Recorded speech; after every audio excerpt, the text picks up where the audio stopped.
Welcome to the Recovery Roundtable podcast, where the journey to sobriety opens up through powerful discussions and shared experiences. Join your host, Mark, who will bring you stories of triumph and resilience from the heart of Pacific Shores recovery. Every episode offers insights and support, guiding you through the challenges of addiction recovery. Thank you for joining our community. If you're ready to start or continue your recovery journey, we're here to inspire and support you. Let's explore recovery together. Okay, so 12 years old, you ended up finding your mom's prescription medication, so you start taking that and responsibly with food. Yeah, of course. So what was that like? Do you remember that feeling? I do. I remember being just uncomfortable a bit and anxious or whatever, and it kicked in. I felt the warmth that came over me. I felt immediately relaxed. It didn't matter what was on the TV. It was just like an immediate, you can have anything on the TV, I love it. You know, we can be doing anything, I love it. I'm happy, I'm content, I'm fulfilled, the fear is gone. It literally fixed something that was in me. That was the feeling I remember, Okay. From a young age. And then, so that was at 12, and then what kind of happened over those next 6 years? Just a rugged progression. I was so young. And a lot of people ask, like, how'd you get sober so young? It's just my story, like I started at 12 years old, That's why I'm so excited, because like you were able to apply what you learn and use I call it using the addiction part for good, the addiction self, because it's like, man, if you can give that addiction self, that part of the brain that goes, feed me, feed me, feed me, and give it a North Star, that there's purpose and passion lined up and what we're going to get into. And it's just been awesome watching you just like, dude, stratosphere to the roof. Yeah, I appreciate that. So your story is so amazing because you got sober at 18. I did, yeah. Like you learned how to change behavior, to think different, to act different, to feel different. At 18, and this is where most people are like, oh, I'm too young. I don't ever want to not party again and do different things. And it's kind of like, I don't want to take your story. So no, you good. just get in. Like I'm a fan of yours, just so you know. I'm like, dude, this is so awesome how you've done it. Like, I want to bottle what you've done and like let the world know, like, guys, it is doable. Here's how you can change your life, because man, you're traveling the world, you're going different places, you're having fun and making these awesome decisions. So 18, I remember, I think you contacted us a few days before you turned 18. We had to wait a little bit, if I remember correctly. Was that one I wait? don't remember. I don't remember. But I was staying, backtrack a little bit. I was 16 years old. I was a mess. I actually went to rehab at 16. Okay. So my brother was older, so he had been exposed before me. He had gotten sober at the time, so he was kind of my first impression of AA, Alcoholics Anonymous. And I was 16. My dad showed up. He said, "You're going to rehab, or we're going to take you." And I was like, okay, I'll go to rehab. I wasn't 18, so showed up and I did a 30-day program. So that was my first introduction to AA, but I didn't think I had a problem. I got out and it was just partying as normal. I was just doing my thing and drinking a ton and whatever else I could get. And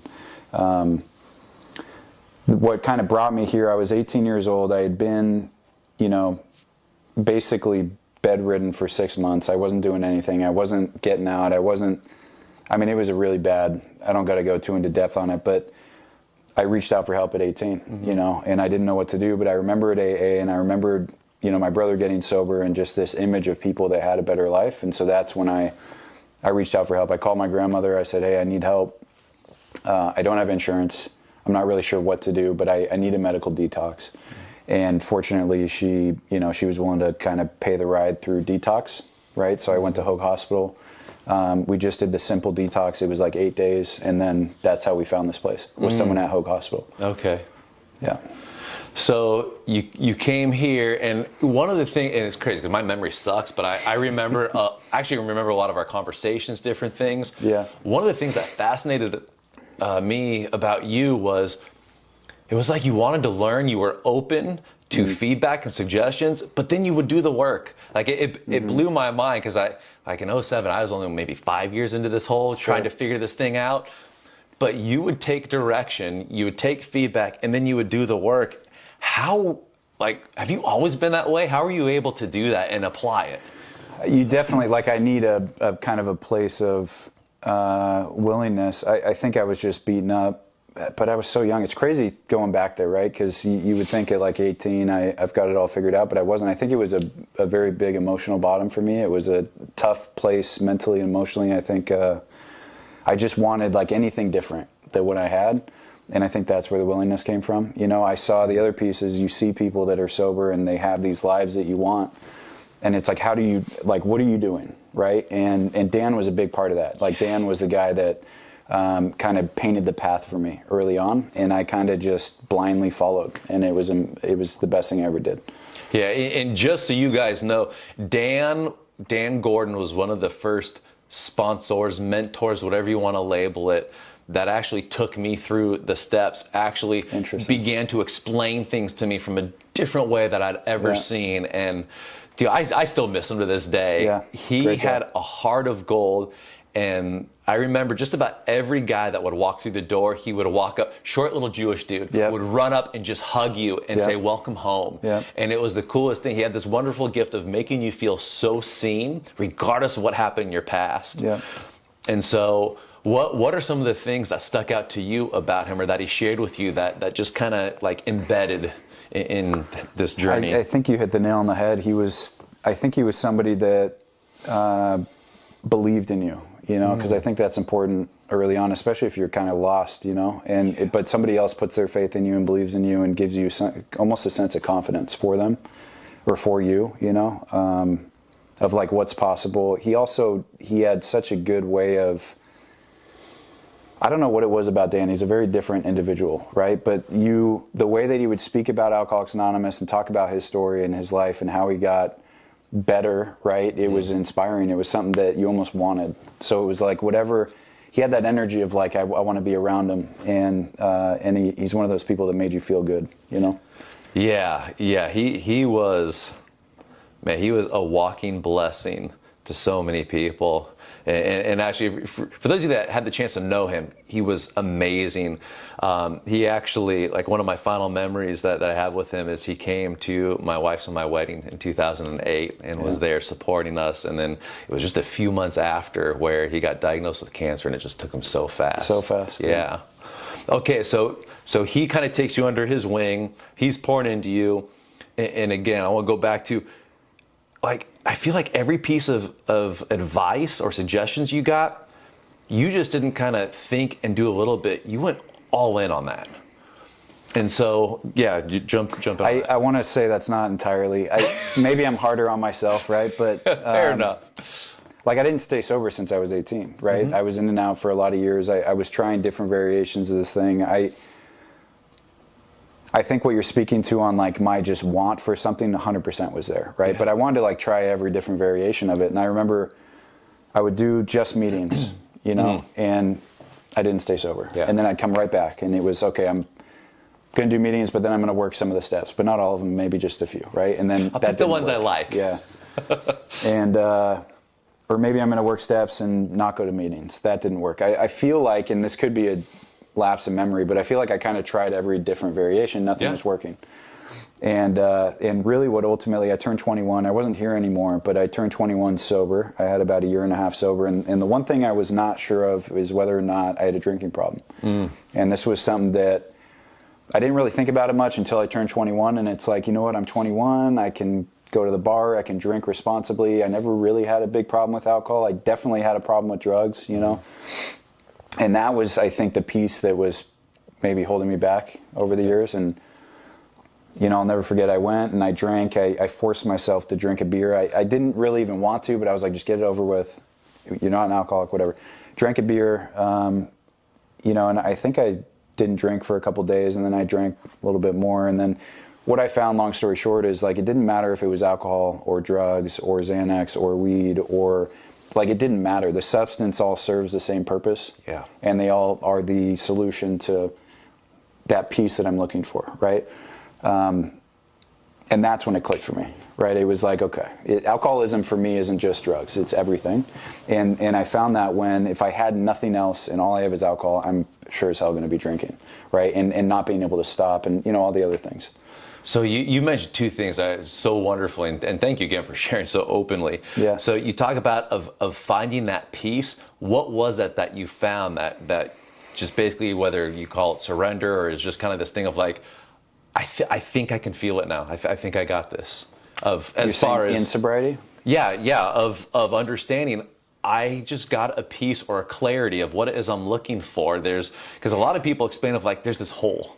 Mm-hmm. And it's just like, I keep trying to fill this hole. And like you said, didn't matter the drug. I would attempt all these things and sometimes it would work, but it would always disappear. Yeah. And then you said, I found that piece. Can you go a little deeper into that?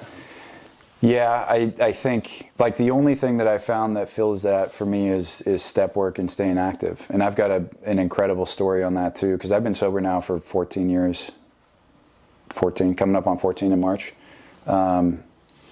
which is a long time. But throughout my sobriety, there was many years where I was very active and involved, right? And I'm sponsoring guys and I'm going to meetings and I'm doing step work and I'm on top of the world, right? Like all of a sudden, all the anxiety diminishes, the fear of work or finances diminishes, the relationship stuff diminishes. Like all these things that become big issues, they kind of go away, right? And I feel that contentment and peace and comfort that I always looked for in drugs and alcohol, right?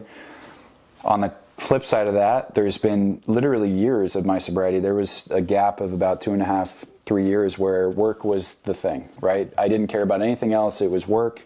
I stopped going to meetings, stopped doing steps. Most people go out at that point because it gets too uncomfortable. Fortunately, I didn't.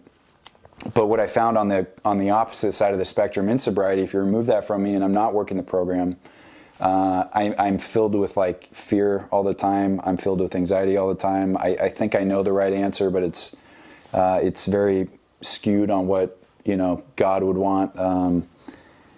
It's an interesting thing. So I guess the point is like that piece that you're talking to comes from the level of activity that I have in Alcoholics Anonymous. So during that 2 or 3 year period you're talking about where that piece wasn't there, but you were still going all in on work, and you said you didn't make the conscious decision to go back to any form of drugs or alcohol. Yeah. What were you doing that actually gave you that time before you found that peace again? Does that make sense?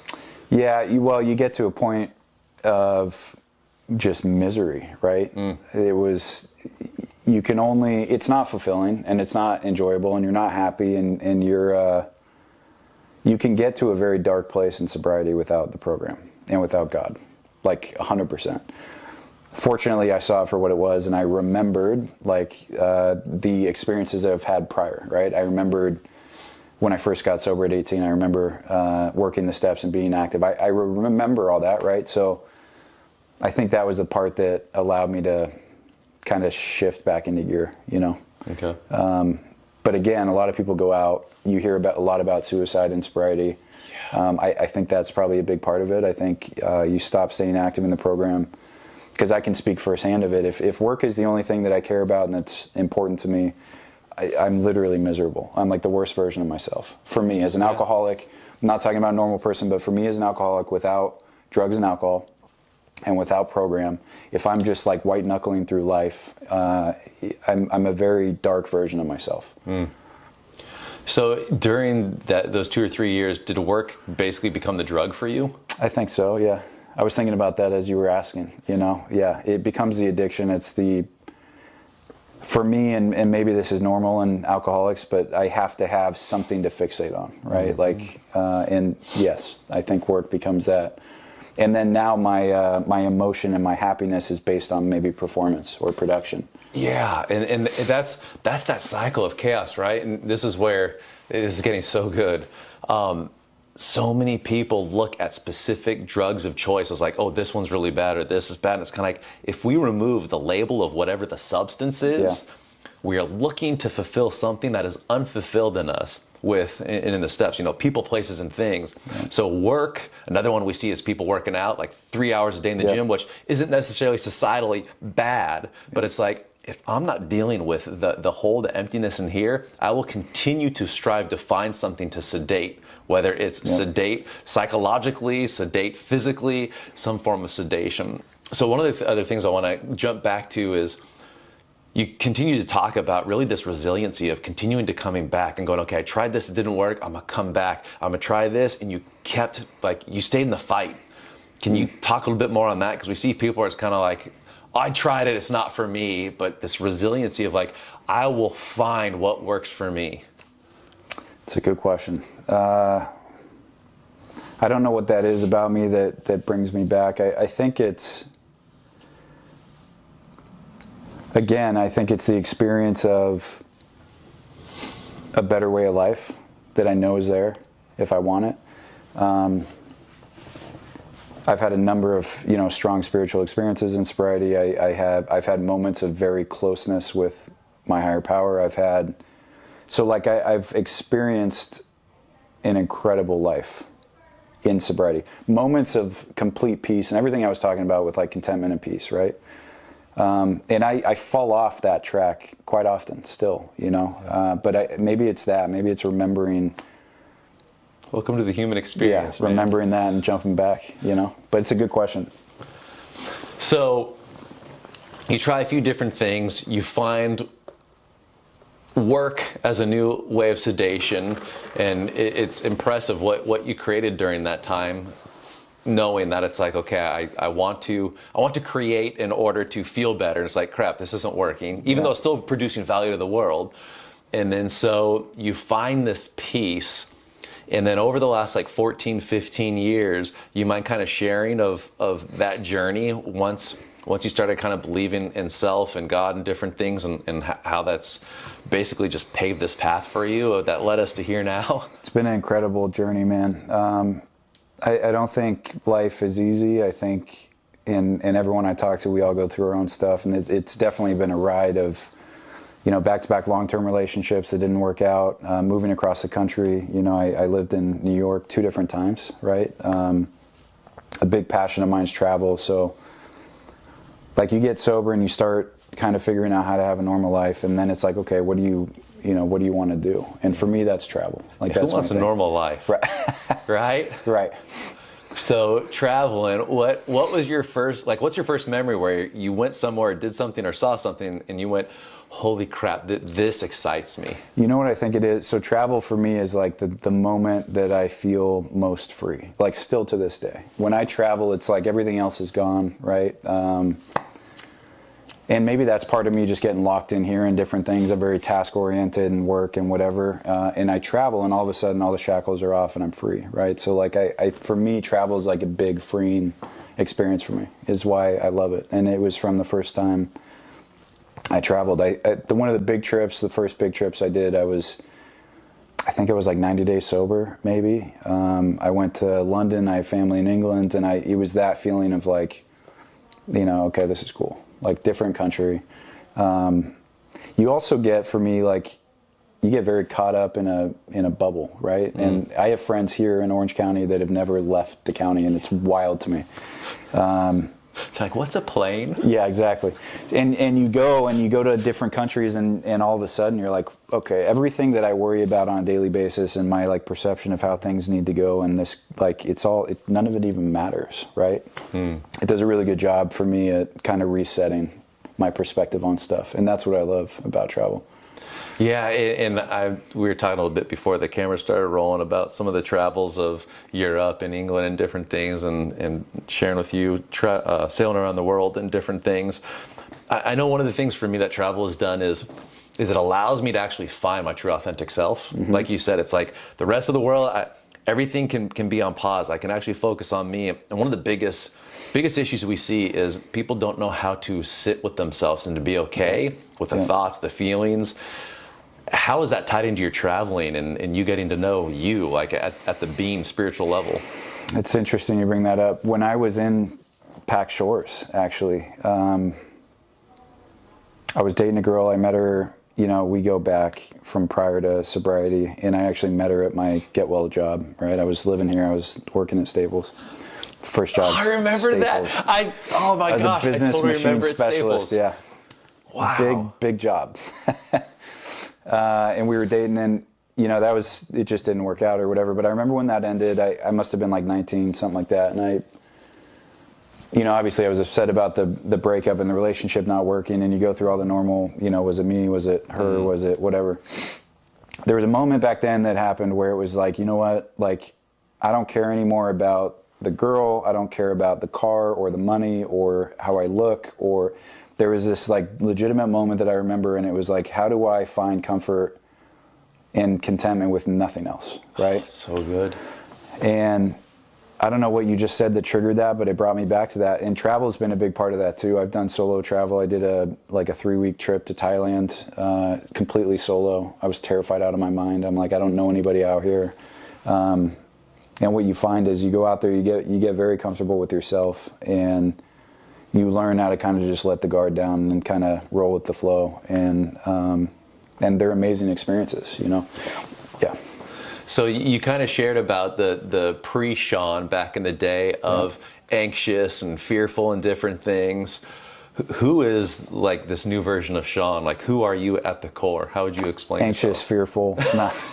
No, I'm glad joking. you shared that. Well, it's still there, right? For sure. Like, it never goes away, but when we learn how to actually converse with that part of us 100%, and we don't take it on as like, I'm gonna die. It's just like, oh, what's up, fearful Sean? How are you today? It is what it is. You start to learn, and maybe this is age, I don't know, but you know, all these things that you try to change, it is what it is. You know, like discomfort for me today, my sponsor more recently has been having me work on, originally it was embracing discomfort, right? So that was like the first thing, just embrace it, welcome it, whatever. But then the challenge became like, I want you to seek discomfort. So now every single day you're going to go and find something that makes you uncomfortable, because that's probably A, where you should be. B, it's going to keep you in kind of a growth state, you know? And I think a lot of that over the years has just been doing a lot of stuff that makes me super uncomfortable. A lot of stuff that challenges my vulnerability. And that's the stuff that makes you grow and get resilient. You know, it's repetition, and it's not comfortable, right? But that's the solution. Like, the more you do it, the less of a big deal it is. And that's my experience. Well, thank your sponsor, because I know when I bumped into you and I asked you, I sensed some hesitation for a second, and then you're like, you know what, dude, let's just do it. Yeah, well, first thought, I'm like, I've never done a podcast. I don't know what this is. But Me neither. Immediately, I'm brand new to this. Immediate second response is like, of course, like all day, you know? So let's dive into the discomfort thing, because for some reason our brains are wired to seek comfort, and it's the comfort that kills us. Mm-hmm. And so how are you able to give yourself permission, and it sounds like you have a wonderful sponsor, but give yourself permission to say, I want to seek discomfort on a daily basis so I can continue to grow? For me, so something that works out really well for me is looking at it as a challenge. If it's like a task, right, or it's something that's uncomfortable, it creates this resistance naturally. When it's a challenge, there's a mindset shift that you can do, that I do, that it becomes kind of an exciting challenge, right? Mm-hmm. Like, oh, that seems wildly uncomfortable, I'm going to go do it, right? And what you find from that stuff, or what I find, is that I leave those situations feeling more empowered. I feel more confident. A lot of the things that I told myself in my head of how it may go or how it's going to work out, none of that stuff is ever a reality. You know, it's always different than what I think about. So, yeah. Isn't it crazy? I just had a conversation. I think maybe it was one of the groups I did this week. It all blends together. But the conversation, oh my gosh, this is funny. So the conversation of worst case scenario. And I asked, anybody here, the absolute worst case scenario you thought in your mind, did that ever play out to the worst case scenario? Yeah. Not a single hand has ever gone up as long as I've been doing this. Yeah. Our brain is fantastic at like lying, just total bullshit to us of, don't do this because this will happen and this and this and this. And that never happened. So of being able to have that conversation and going, I understand you're trying to protect me. That will never happen, even though you think it will. And then you actually take that step. And then on the other side of that step, I don't know if you found this, but I know for me, I go from that step of pain and fear, and on the other side is peace and purpose. Yeah. So it's so crazy. So can I live vicariously through you just for a little 100%. bit? So what's like the coolest place that you traveled so far that you, like, you're hands down loved it? So the coolest place was Russia, just because like no one's been there, and I felt when I went there it was like, this is cool. Okay. Right? Like, interesting country, not super friendly, but friendly enough, right? Like, it wasn't dangerous. This was back in 2019. Okay. Nowadays, you probably can't get out there anymore. Yeah, depending on what place. Yeah, but I went to Red Square, Moscow during Christmas. It was all trees and, you know, lights and everything. It was a really cool experience in the sense of, like, I felt like, wow, not a lot of people have probably been here, you know. I remember Paris was another big one. When I went there, that was one of my first experiences with like a big city outside of the Orange County bubble. I was relatively young when I went. I remember going to Paris and looking at the architecture, and I'm just like, oh my God, right? Like nothing back home matters. Like in my head, right? Like all this shit, it's all just like, it doesn't matter. There's people here with kids and families and lives, and they're out going, and there's tons of traffic everywhere, and it's like, okay, like the world's not as small as I tell myself it is. You know, it's not all about me. Isn't that crazy? So that when you shared that, I had a memory. So when I was going to Cambridge, we were there's other Americans there as well, and we're walking through like on the river of Cam. Yeah. And there's this bridge that's been there, I don't know how long. And one of the girls that was with us there, she's like asking the person, oh my gosh, that bridge is amazing. You can tell it's old, and it's a famous bridge because it's all like physics is what holds it together through gravity. So there's like no pins, nothing. Okay. And she goes, oh my gosh, is this pre-war? And I joke you not, someone's on the second story, like one of the, like it looks like a castle. Yeah. He starts laughing and goes, honey, this is pre-America. Yeah.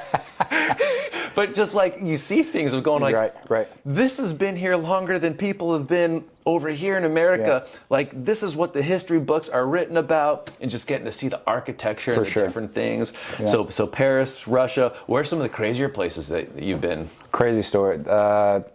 I've been to Venezuela, probably the most dangerous country in the world, right? Or one of, like, the highest murder per capita. Why the hell did you go there?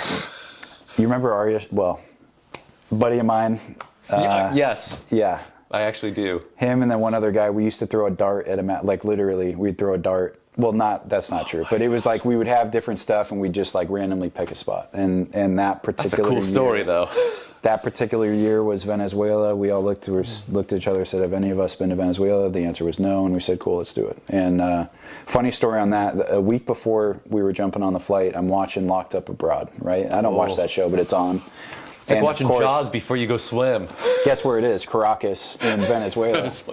And I'm watching this, and they start talking about the stats and highest murder capita in the world and blah, blah, blah. And I texted my buddy, and I said, yo, I don't think this place is safe. And he's like, yeah, it's not, but we'll get out of there. So we crafted this whole up, you know, the goal was get there, take a taxi down to the edge, take a ferry to Trinidad and Tobago, and then we're good. And that's what we did. Crazy story, but yeah, that's what we did. That's awesome. So one of the things a lot of people, when they're newly getting sober, they're looking for that life of hope and like, okay, what's possible?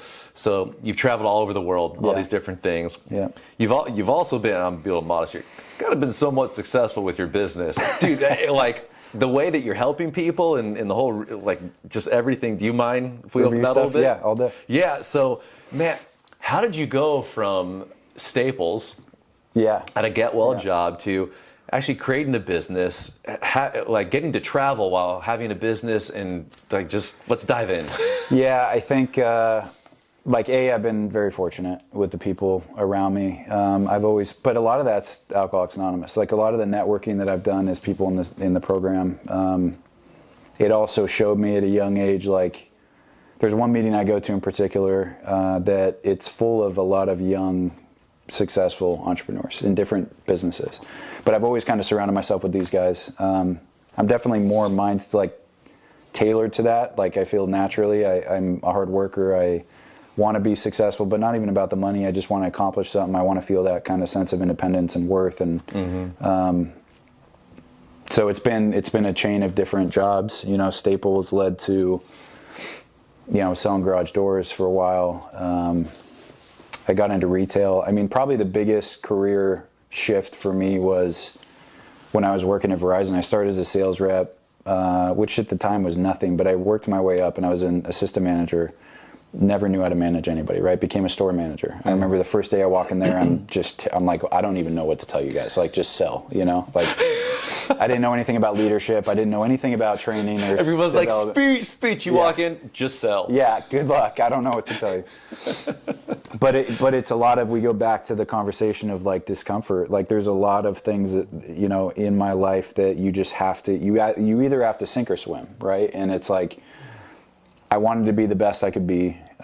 Leadership was something that I had to learn. I do think some of that comes naturally to me, but I had never done it, and I didn't know how to lead people. And so I really learned when I was managing a store at Verizon, production was through the roof. I became a district manager. I ran a bunch of territories for Verizon.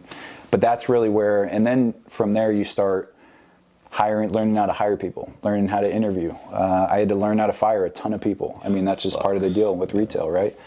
I hate firing people still to this day, but eventually, again, back to our point, is the more you do it, the more it just becomes the next step, you know? And that's really where I started to learn kind of the business side of leadership and growth and scaling and production and sales. And then fast forward into a different industry, you know, starting eventually my own business and taking off, and it's been going really well. So do you mind diving into that, of how you made that Sure. jump? Because that's what terrifies people of, I have a paycheck. Yeah. And now all of a sudden I don't have a paycheck, and oh crap, it's feast or famine. I've got to produce. It's a good topic because there's a lot of guys that still, I just had this conversation a couple weeks ago with a buddy that was on the fence of jumping ship. It was a no-brainer opportunity for him. But you've got that like gut self that's like, I don't think it's a good idea. And what about my family? And what about the money and everything else? For me personally, like I got to so that 2.5 years I was telling you about, not going to meetings, mm-hmm. That was the last 2.5 years of me working at Verizon. So work became everything. I was working 6 days a week. It was just too much. I mean, I literally ran my health down. I had stomach ulcers. I was drinking rock stars all day long. You know what I mean? Like I was just like the worst version of myself.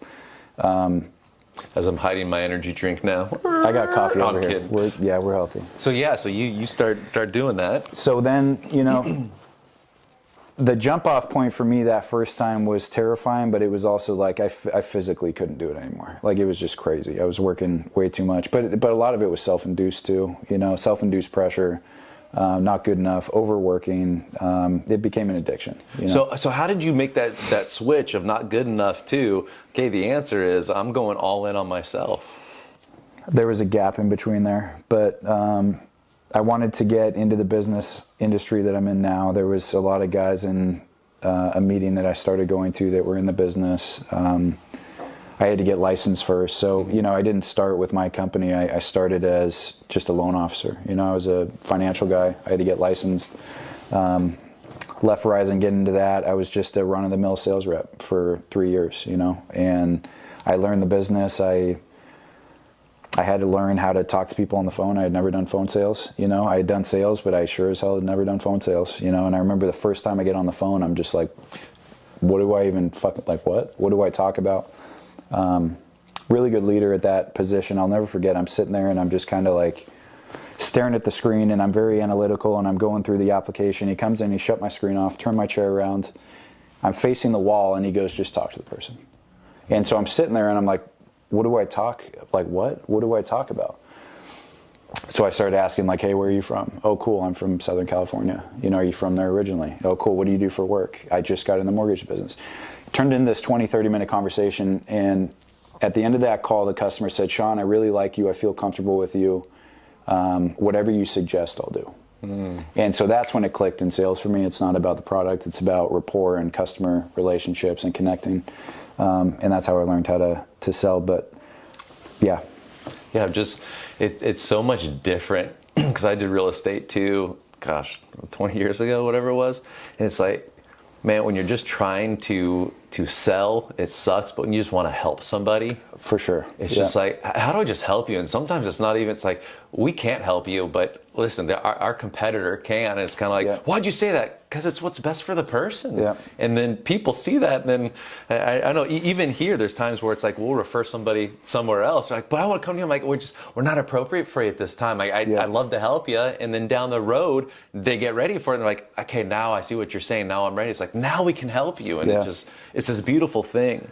So you had a wonderful mentor that just kind of poured into you and helped you. And then how did you make that change from working for somebody to your own? You just touched on something too that's big. Like when I started this business, it's not about production and money, and like it's truly about, like the truth is, it's about service and doing the best that I can to help that person. Sometimes, to your point, we can't, or sometimes there's a better option. But the reason I wanted to touch on that is, like, when I'm focused on that stuff and service and doing the right thing by the customer, and not just them being another sale. It's more of a client, right, mentality. Mm-hmm. What starts to happen is you get referrals, and it starts to flourish into more of a relationship, and that's how a business should be ran, in my opinion. And that's what will never be, is that sales, company. But I really like that, and I wanted to touch on that. The jump was, I'm doing this for 2 to 3 years. I felt I got good at what I was doing. I was one of the top funders at the time for a couple years. Granted, back then the bar was very low, so I was like kind of setting the bar. But at the time, it was great. But I just didn't feel super fulfilled. I felt kind of like a hamster on a spin wheel. It was like the same thing every day. Groundhog's Day. I'd show up. I'd sit down. I'd start dialing. I'd talk to customers. My emotions were based on whether I had a good day or a bad day. I'd go home. I'd sleep. I'd come back, and it was just the same thing every day. And that went on for 2.5 years, and I was super miserable. Like it wasn't fulfilling for me. I made good money. That didn't do anything for me. I got top funder awards. That felt good for the day, but it wasn't fulfilling, right? And I'm doing that, and a buddy of mine was starting his own company. He went and got his broker license, and I ran into him on a retreat. It was a sober retreat. I hadn't seen him in years. He told me he was starting a company. I was like, really? We started talking. And that kind of turned into me joining him as the vice president of his company.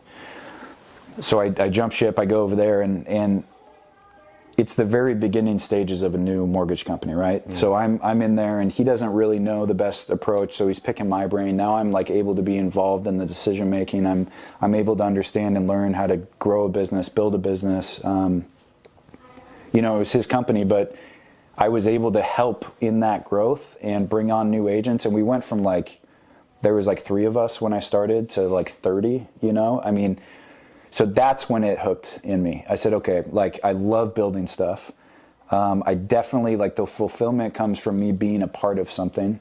And then I can couin leadership and sales skills and everything else along the way, but it's building the right team and all that. And that's when I got hooked. And I was with him for, a couple years. And then that thought comes in, why don't I just do my own thing? I know how to do it all. Mm-hmm. I saw the first guy do it. I saw the second guy do it, and I helped with some of it. Now I know how to do it, and I kind of took a leap of faith. This was back in 2020, so it was right during COVID. I had some other stuff happen during COVID, which we may or may not want to get into, but some vaccine stuff. So I was kind of out of work for a while, but got my broker license, started building that side of the business, and then I went live in 2021. That's awesome. Yeah. And so you were able to continually build the business while still traveling at certain times. And the reason why I bring that up is because, especially seeing newcomers come and get some time sober, right away their mind's like, oh, I want to go do all this stuff. Yeah. It's kind of like there's a process, but to have patience. How much did patience play a part in your growth? Well, you can't travel without money, so you got to make money first. I'm a very impatient person, for sure. I want everything yesterday. Again, though, we talk about you just kind of have to accept it, I can sit and dwell and be impatient and ungrateful and all that, but I don't love how I feel, I think a lot of that comes from spirituality. The more faith I have in God, the more I trust the process. I can kind of slow things down a little bit. It's been a long 14 years, and there's been a lot of ups and downs, but I think some of that's spiritual, for me. How much of a role does spirituality play in your growth? Everything. Mm. Yeah, everything. I grew up Christian. I went to private preschool through 8th grade, and then I was kind of released into public high school, and I went crazy. And that's kind of when things went sideways for me. And I kind of didn't, follow God or Christ for a lot of years. I always believed, but I wasn't very active. And when I actually first started getting active again was with you. And we would go to Rock Harbor. But yeah, really good memories on that. But it's everything. Today it's my level of peace is directly contingent on my relationship with God. There's a saying in the Big Book that I don't remember what page, but God is either everything or he's nothing, you know? And if I'm in fear or whatever, then he's nothing.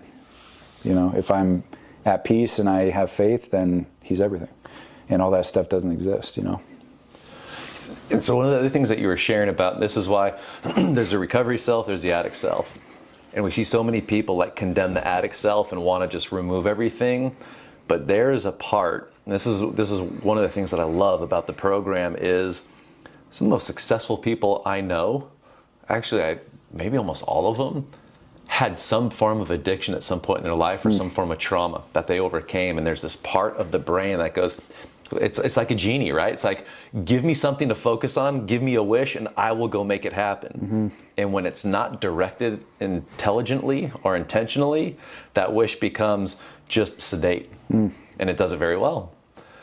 So using kind of that framework, how were you able to find that North Star, that purpose, where you said, okay, Jeannie, here's what we're after, and then you just continue to go and like 14 years later, just continue to develop and evolve?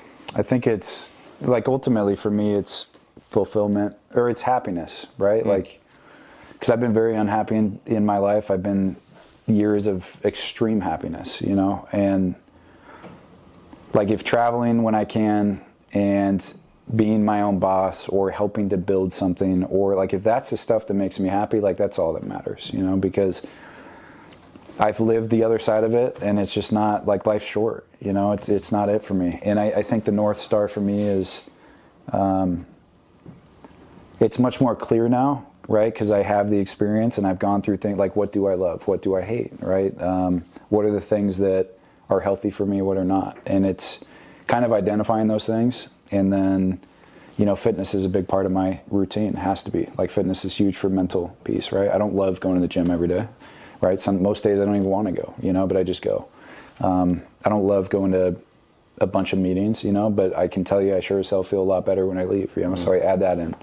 I don't love consistency with meditation or prayer or whatever, but when I'm doing that stuff, like, I am a significantly different person.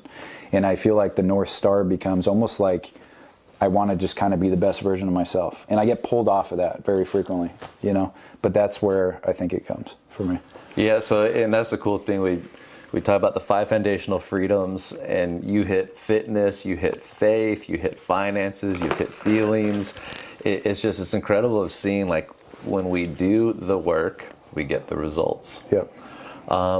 So one of the questions I like to wrap up with is, so I got to know the Sean at 18, Yep. and I'm getting reacquainted with the incredibly fulfilling, successful, happy, like all this stuff, the Sean now.